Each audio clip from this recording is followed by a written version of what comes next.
We are speaking with Jessie Lee, former professional dancer, Pilates and gyrotonic instructor. Jessie owns her own studio as well as being on staff at the Royal Danish Ballet Gym in Copenhagen, where she works with professional ballet dancers and disabled soldiers. Welcome. Thank you. Thank you for talking with us today. Thanks. So how do you go from owning your own studio and being a former professional dancer to, well, first, how did you go from owning your own studio to also working at the Royal Danish Ballet Gym? Since I was a dancer at the Royal Danish Ballet, it was a natural transition for me to keep my work in the Royal Danish Ballet. Okay, so were you doing that before you opened your own studio, or? Yes, I was, partly, but not professionally, because I was engaged as a dancer. But then I made the decision to stop dancing and open my own studio and be a full-time Pilates and gyrotonic instructor.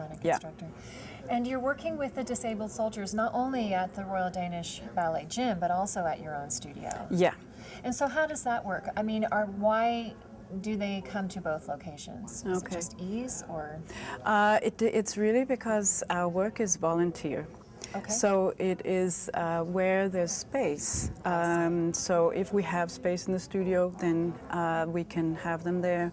At the Royal Danish Ballet Gym, it has to be a little bit off hours so that the dancers have the access to the equipment. And where are the soldiers coming from? Are these soldiers who are now veterans? Or are these soldiers who are still part of the Army? Where are they? Yeah, both backgrounds. Yeah, we started off because we contacted the main hospital in Copenhagen, and we started off working with soldiers who were in their rehab process at the hospital. Yeah, living at the hospital. Living at the hospital. Some were just coming out of the hospital scenario and needed to proceed with their rehab in a different scenario. And in a different scenario, so adding the Pilates and gyrotonic work, I assumed you're doing the gyrotonic work, maybe you're not. Yes, you're doing both, with the soldiers.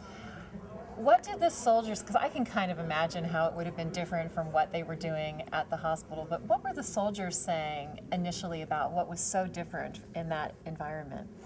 I think just first of all, coming out of the hospital environment where the doctors in white and the very sort of sterile environment, they found it a relief, because some of them have been in there up to a year. So to come into a whole different environment, especially the Royal Danish Ballet Gym, which is really a different world with dancers running around, and you can hear music from the stage playing in the background. And so I think from that point of view, that was really actually quite refreshing. It wasn't really an angle we'd thought about. It seems like it would be a really healthy environment for anyone trying to recover, to watch bodies that are, to be surrounded by bodies that are, can do more than almost any human body can do. Yeah, we had also considered whether that would be a problem, because they have missing limbs, and would it be a problem to see a dancer who is very able? But it wasn't actually. I think that there was inspiration on both parts, because the dancers are in awe about how these guys just really are motivated to work hard, and they don't moan, they don't complain about their condition, the situation they're in. So I think for the dancers that was a little bit of a wake-up call for the ones who perhaps have pity about their foot injury. So, and for the soldiers' point of view, it was also interesting to see dancers who are very committed to working with controlling their bodies at a very fine level. So you brought athletes together. Yeah. You brought athletes together who had a really strong understanding of the, maybe not day-to-day of the other person's world, but certainly there's that core understanding of what it means to use your body for your life. Yeah. So when the soldiers come in and they are working in the Pilates and gyrotonic environment for the first time, is the balance challenged? What's the challenge physically? I think the main challenge for them is, the whole proprioception, the balance, working with core muscles, fine-tuning, because their background is working really with global muscles. The military, push-ups, sort of the really regular fitness regimes. So they had a little bit of that skepticism because we would show it and they were like, what's that going to do for me? It doesn't look like, you're doing anything. We started them off, for instance, on a foam roller, just a very simple thing. And at the end of the session, they were actually sweating and really surprised by the exertion. Yeah, the effect that this really fine motor control exercises had on them, and that was, I think, the big wow for them. Have you found that the work that you've done with the soldiers, has it changed how you work with any of your other clients? Oh yeah. Oh, it has. Yeah. How so?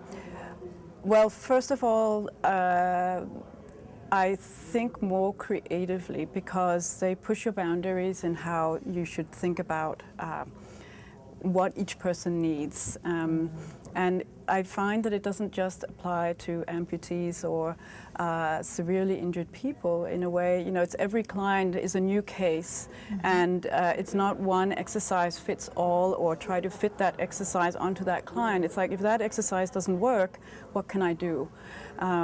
And then also gaining through I did a Pilates mentorship program with Elizabeth Larkham, so I gained a whole different vocabulary that was intended for the soldiers originally, but I use it all the time with my regular clients who have maybe a rotator cuff injury, or small, what you'd consider smaller injuries, but big for that person, obviously. Right, because it changes their lifestyle. Yeah. Any injury can change your lifestyle, of course. and then once it's changed your lifestyle, it can really change your social life. Yeah.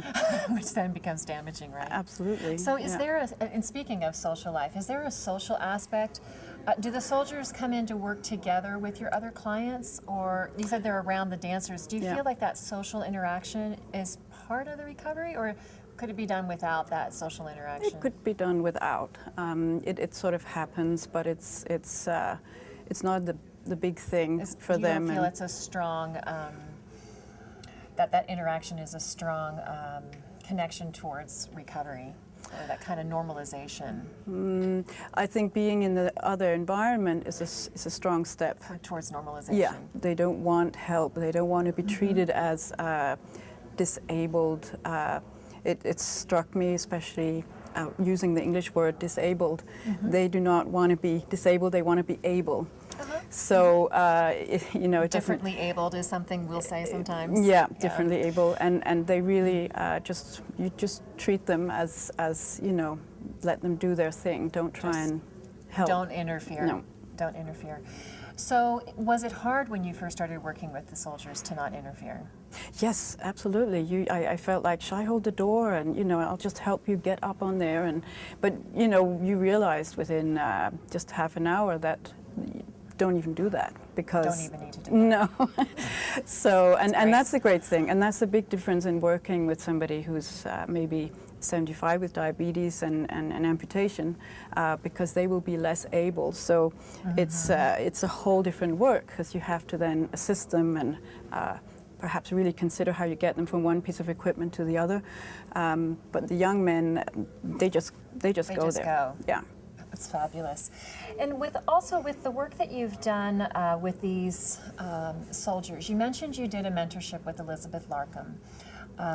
So did that study help push your knowledge forward to kind of expedite the process, as opposed to trying to figure out all of this on your own? Or did you find that for a long time you were trying to figure it out on your own? For a while we were trying to figure it out on our own.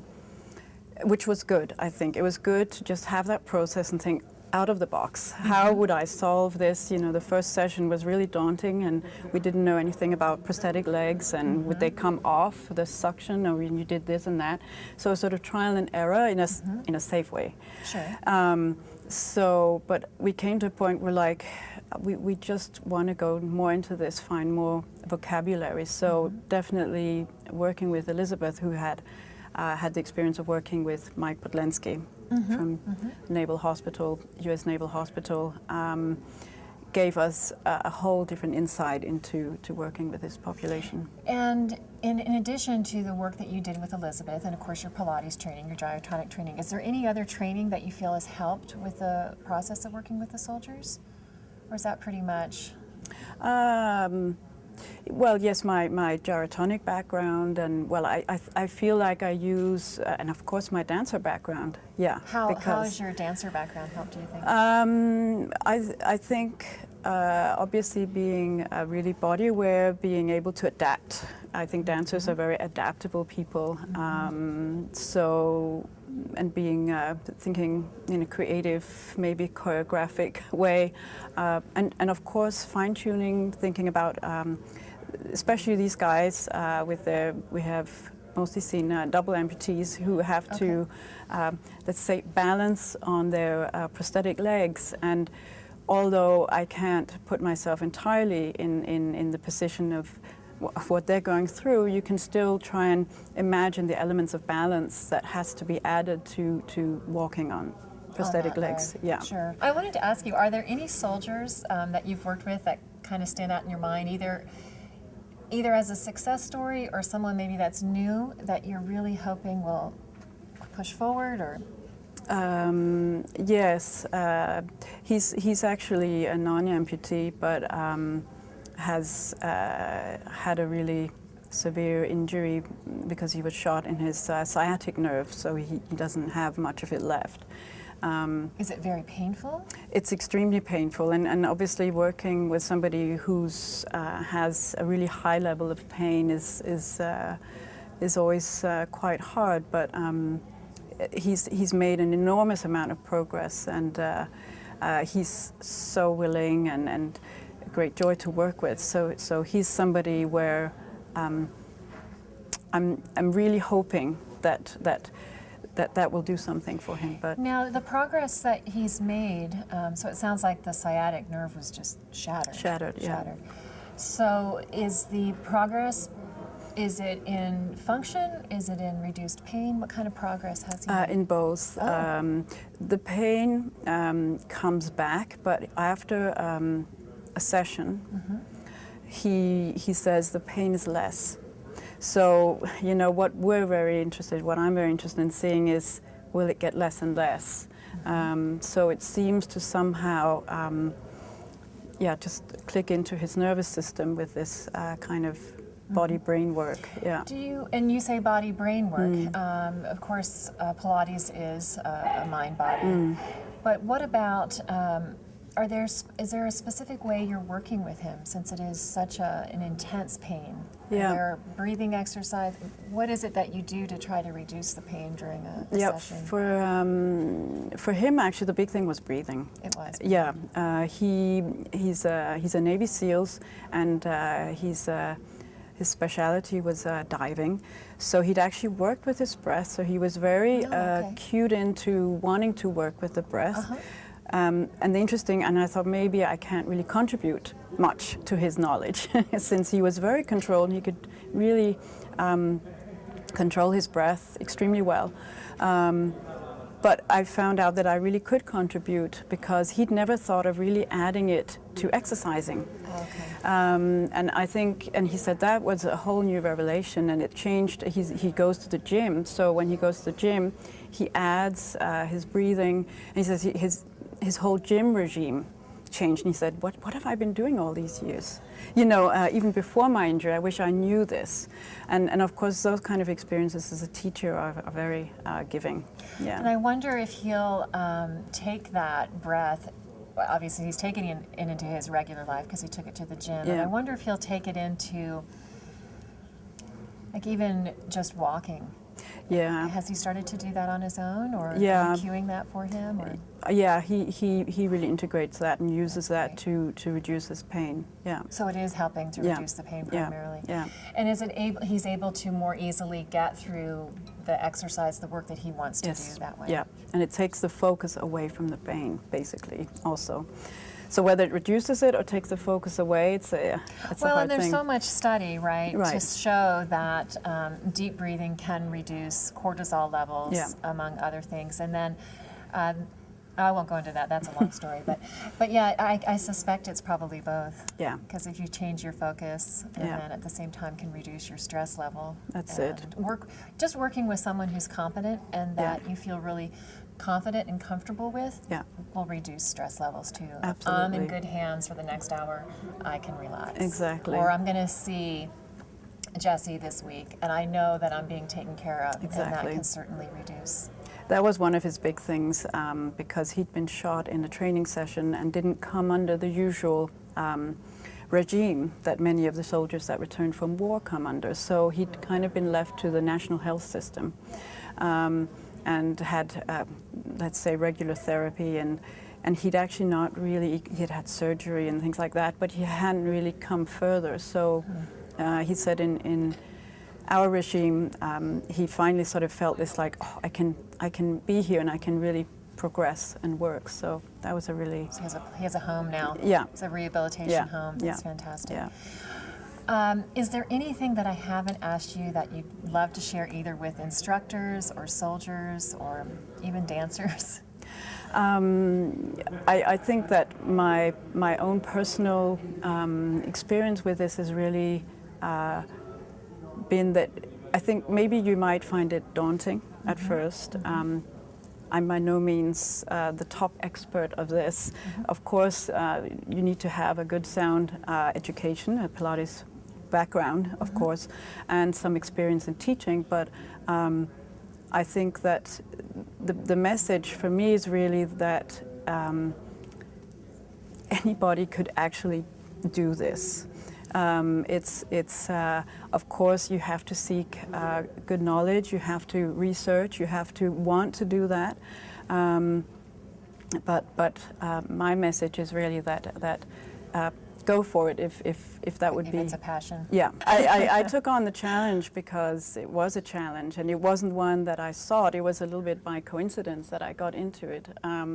And I think it's important to challenge yourself as a teacher and go out of your comfort zone once in a while. Right. Yeah. That's excellent. Thank you so much for joining us. Thank you. We've been speaking with Jessie Lee, former professional dancer, certified Pilates and gyrotonic instructor.